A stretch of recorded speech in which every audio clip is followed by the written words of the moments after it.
what's up guys, it's DarkArmedDuelist, and today we're doing an Amorphactor Drytron deck profile. So I'm really excited for you guys because this is actually suggested to me by one of my patrons, Tyler. And this deck is a crazy deck that can actually skip your opponent's entire turn, which is really amazing. The only thing that they'll get to do is draw a card and pass. So without further ado guys, don't forget to like, comment, subscribe, hit the bell there so you can become part of Notification Squad, and definitely check out the Patreon down in the description below for all those awesome rewards like getting your name in the description of every single video, getting assigned cards in the mail, and even getting to request a deck profile every single month to your patron along with test hands. And definitely give Tyler some love for suggesting this awesome deck. So let's get straight on into this. So first off, we're going to be playing 2 copies of the Amorphactor Pain. This card is a great boss monster. I love this card in this deck because it's so powerful.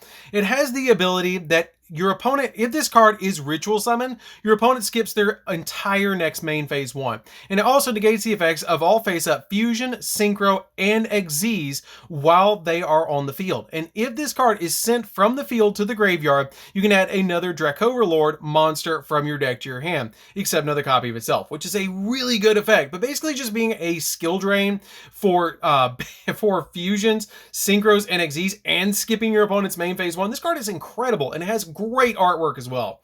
We then play 2 copies of Blue Eyes Chaos Max, because this card helps you go in for game with this card because it does double piercing damage. It can't be targeted or destroyed by our opponent's card effects. It is just a really incredible boss monster.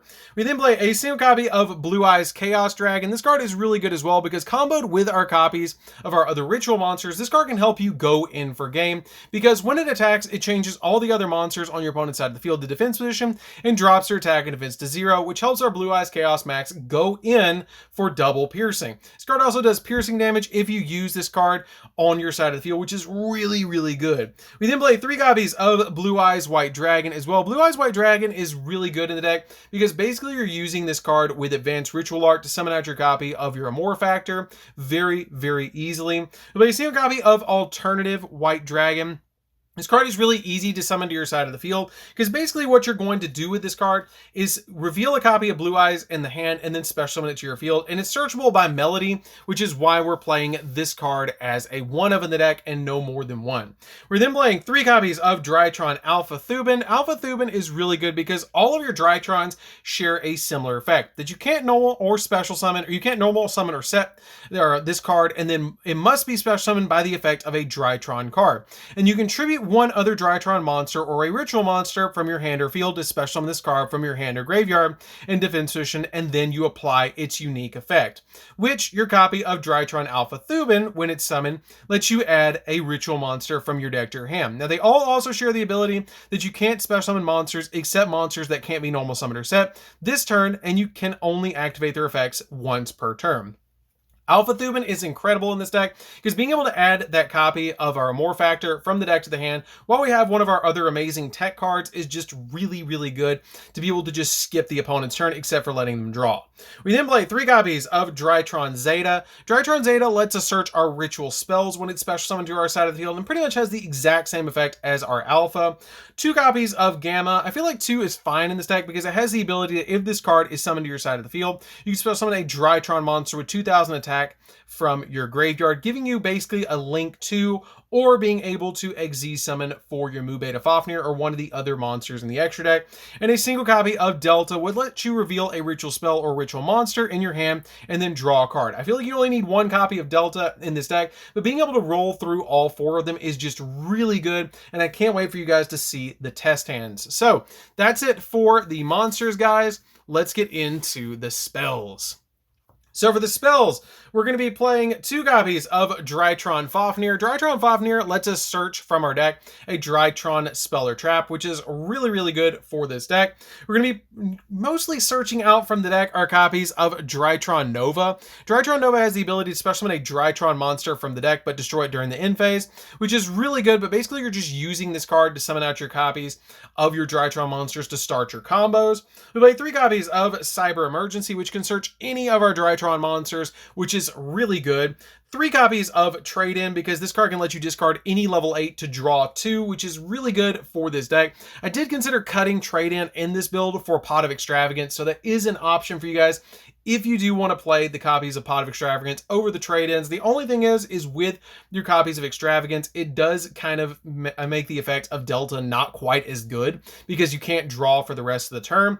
We play 3 copies of our amazing tech card that helps us skip our opponent's entire turn, except for letting them draw, and that is 3 copies of Terminal World. Terminal World, comboed with our copies of the Amorphactor, has the ability that you can activate this card during your main phase 1, and while this card is on the field, both players skip their main phase 2.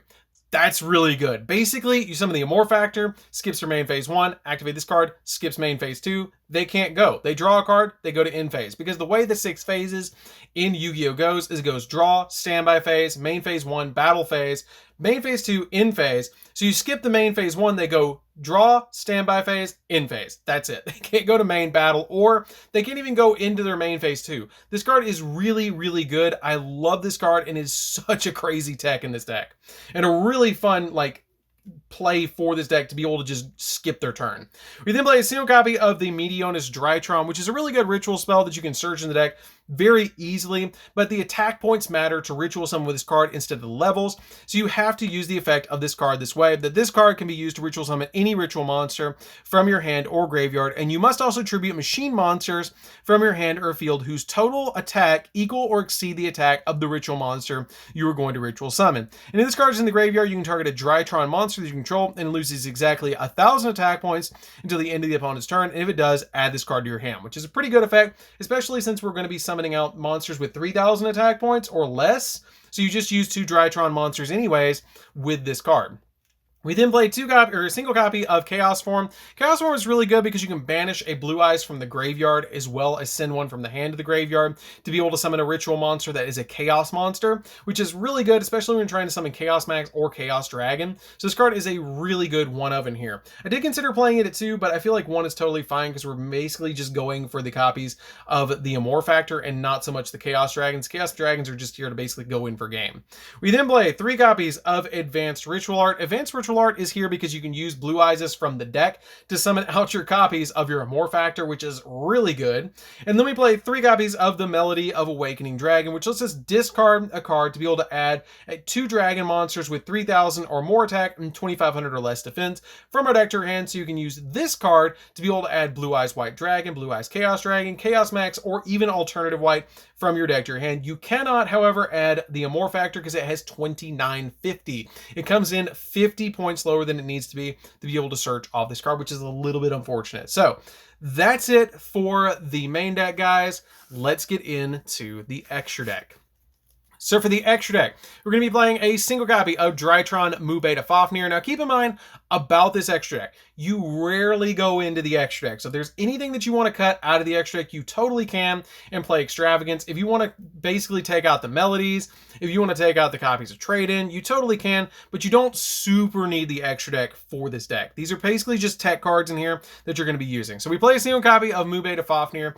Mu Beta Fafnir is really good because when you ritual summon, you can detach a material from this card instead. And if this card is XZ summoned, you can send a Drytron card from your deck to the graveyard, which comes up every so often. This is one of the cards I highly would recommend playing as a 1-of in here, because you will make it probably once to get all 4 of your names of your Drytrons rolling, or send the Medionis Drytron to the graveyard, which is really good. We then play a single copy of the Assembled Nightingale, which can attack equal to the amount of materials it has, which makes it really easy to make this card and then go for Zeus.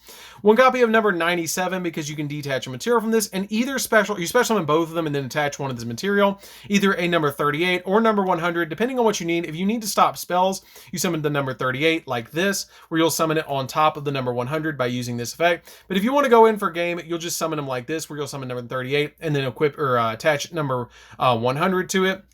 Or vice versa, excuse me, where you'll summon out the number 38 and then attach number 38 to number 100 to be able to have a 9,000 attack point monster, which is really good for this deck. 1 copy of AA Zeus, because AA Zeus can basically just board wipe, which is really good. And then to give Zeus an extra material, we're going to summon out a Downer Magician on top of our level, or our link 1, or or rank 1s in this deck to be able to go in for additional materials on Zeus. For our Link monsters, we're going to be playing a single copy of Access Code Talker, because Access Code Talker gives us all sorts of different pops. You can change this card out if you want to for like Appaloosa, but they're not going to get many monster effects anyways because they're going to skip their turn, or Borreload or Borrelsword, or any other monster that you want to play in this card's position. We then play a single copy of Unicorn to spin stuff, Phoenix to pop spells and traps, IP Masquerade because we can link summon during our opponent's turn, and then Geonator. Geonator is really good for Chaos Max, which is why I like this card, because it has the ability that basically you can swap the control of 2 monsters that this card points to. So if you have a Drytron pointing down here and your opponent has a monster up here and you have a Chaos Max, you win. Because basically if you summon this card, you can change the control of your Drytron that's in defense with 0 and their monster that has whatever attack or defense it has, and then swing with a Chaos Max for 8,000 if they get to summon.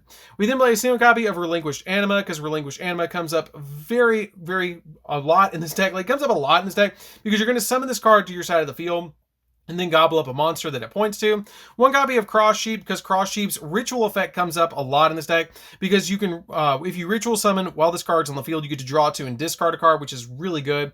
And then a single copy of Linkuriboh, because Linkuriboh is an incredible card in this deck because you can link it away to protect your copy of your Chaos Max if your opponent does actually get to summon. So that's it for the deck, guys. I hope you did enjoy this one. This deck is a really fun deck to play with.